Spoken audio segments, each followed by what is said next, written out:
¿Qué significan las capitulaciones? Las capitulaciones son un acuerdo, un documento, un texto que contiene un acuerdo entre dos partes. Es un acuerdo, un contrato.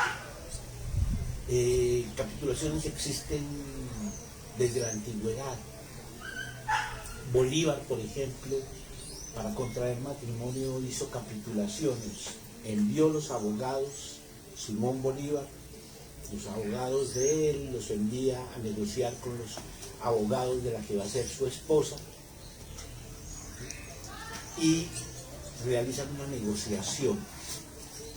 Esa negociación se hacía desde la Roma antigua y el contrato matrimonial se llamaban capitulaciones matrimoniales. Estas capitulaciones son como un matrimonio, un acuerdo.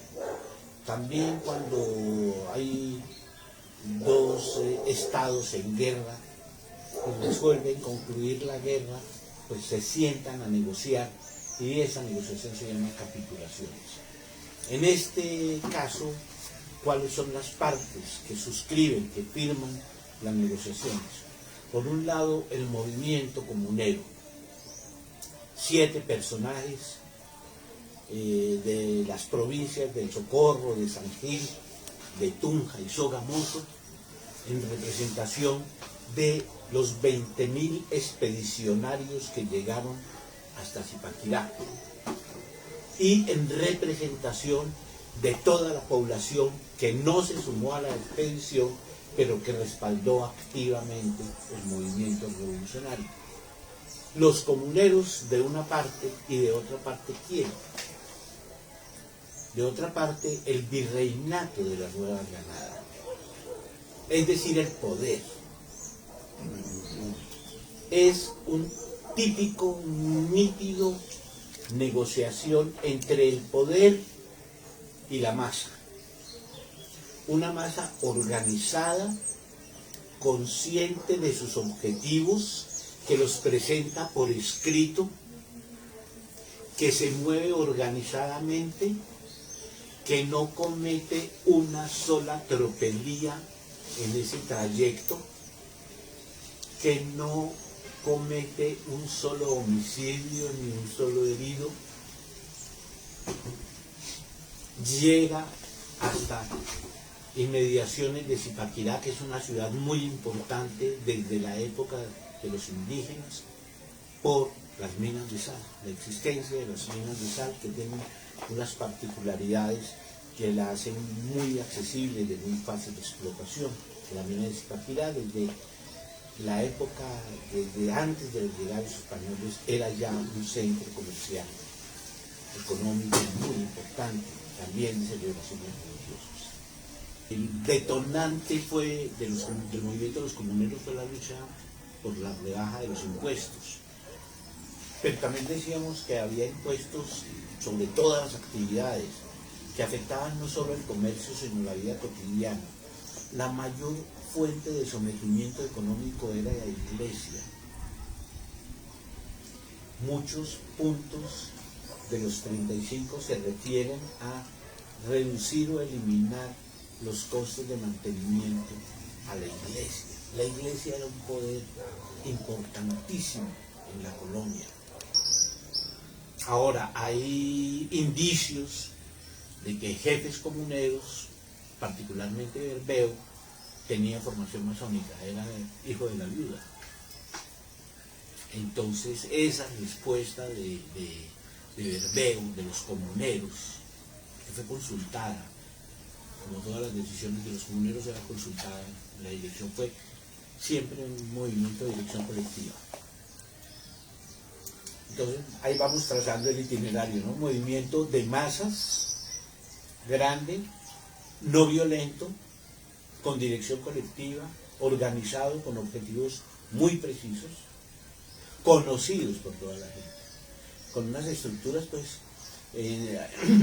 Zipaquirá, los cálculos más cercanos dicen que había 20.000 comuneros, muchos, la mayoría a caballo, organizados por destacamentos o compañías,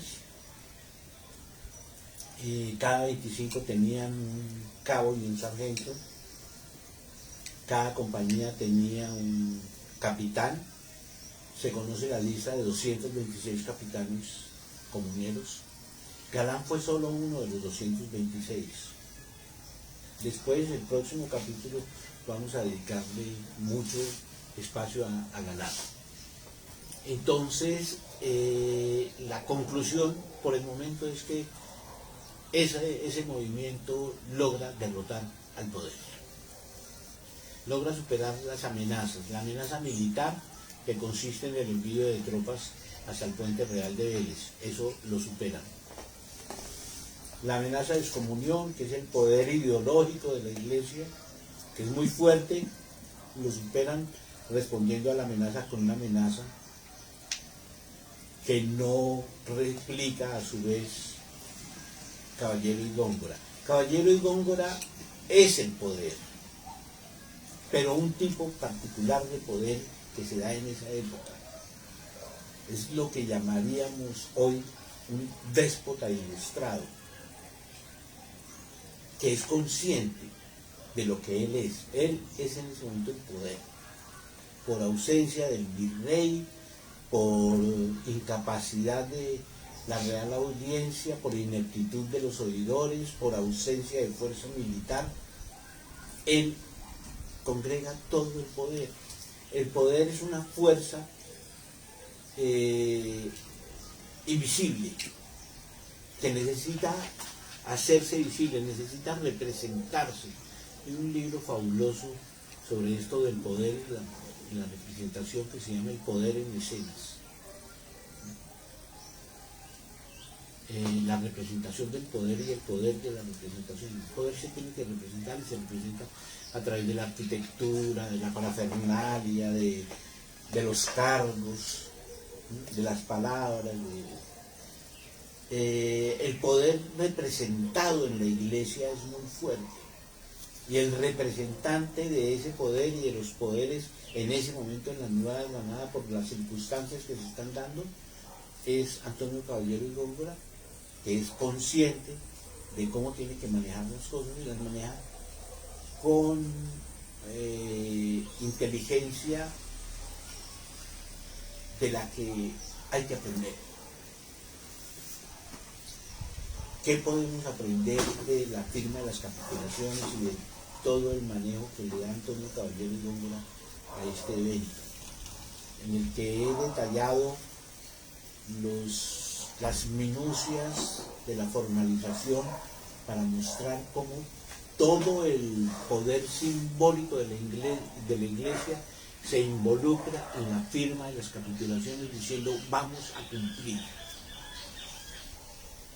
Esto es palabra sagrada. Y en las capitulaciones que se firmó, por ejemplo, hablan de 36 capitulaciones, ¿cuáles serían? A grosso modo. Las de los impuestos, la de devolución de las tierras a los indígenas, la de entrega de las rentas del tabaco, el aguardiente y otros productos a las comunidades. Y hay dos puntos muy importantes, que son el 18 y el 22. Uno se refiere a que todos los cargos y empleos designados por los comuneros durante el movimiento, durante la expedición, se mantendrán. Terminada la expedición, firmado el acuerdo, esa organización se mantiene. Es decir, los 226 capitanes siguen siendo capitanes en sus comunidades. Y agrega esa cláusula que esos capitanes tienen que todos los domingos en la tarde en el atrio de la iglesia reunir a las tropas para darles entrenamiento defensivo y ofensivo con arma blanca y arma de fuego a fin de defender estos acuerdos y al rey en caso de que sea necesario. ¿Por qué darle a algo que va a ser traicionado tanta importancia, tanta parafernalia? ¿Por qué sumarle el te deum? Sí, claro. ¿Por qué tan excesivo? Porque fue pedido por los comuneros. Hasta eso obligan al poder. Porque ayer se Lo obligan a el poder enfrentado a la pérdida de su esencia, es decir, el poder que corre el riesgo de no poder, de convertirse en no poder, lo que me pida lo hago. Júrelo por la sobre las Biblias, lo hago. El poder está dispuesto a traicionar todo para no traicionarse a sí mismo. Esa es la primera gran enseñanza. Traiciona lo más sagrado para él. Sí. Para los otros no era lo más sagrado. ¿Por qué?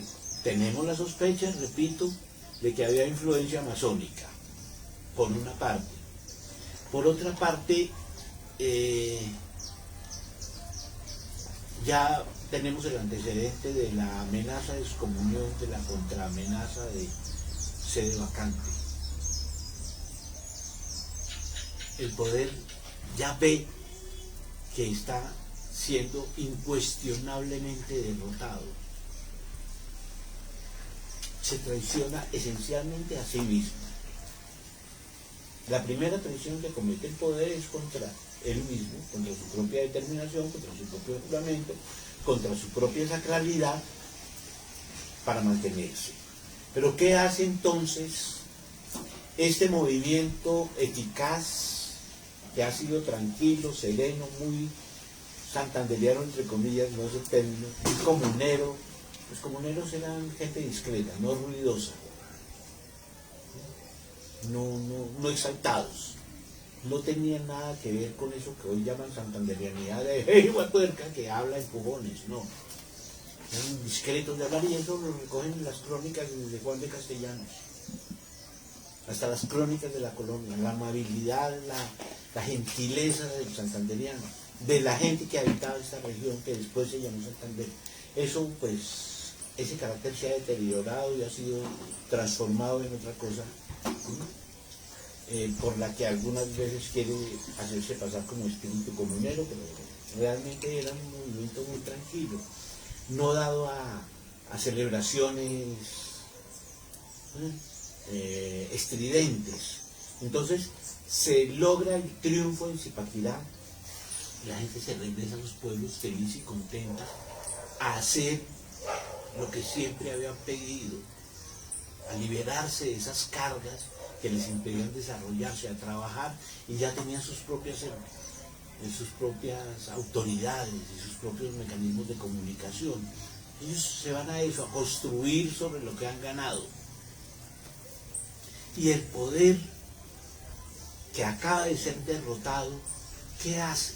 Y que hemos dicho está encarnado en Caballero y Góngora. Lo que tradicionalmente, lo que se esperaría que haga el poder derrotado es ir a refugiarse a su madriguera. Pero no. Antonio Caballero y Góngora apenas estaban unos 15 días en Santa Fe de Bogotá, se devuelve a Zipaquirá y se va a Chocó. ¿A qué? A urdir el desmonte del espíritu comunero, de esa fuerza inmanente que había hecho que 2.000 se convirtieran en 20.000 en tan solo 85 días, que eran testigos esos 20.000 directos de que se había cumplido lo que ellos conscientemente habían pedido y por lo que habían luchado y se habían movido. Eso él tenía, el poder tenía que desmontarlo. No podía hacerlo militarmente. ¿Cómo hace para perseguir a 20.000? físicamente, desperdigados en las altivas breñas y en los valles de la cuenca del Chicamocha y en los valles del altiplano cundiboyacense y en el Tolima y en los llanos y en Venezuela. ¿Cómo hace? Militarmente es imposible. Él no puede cubrir todo el territorio que ya habían cubierto los comuneros. Tiene que regresar al núcleo, al socorro. Buscar un chivo expiatorio. Exactamente. Ese es José Antonio Galán, el chivo expiatorio al que le vamos a dedicar el próximo capítulo. Porque eso lo hicieron como un escarmiento. Exactamente. Ese es el término, chivo expiatorio.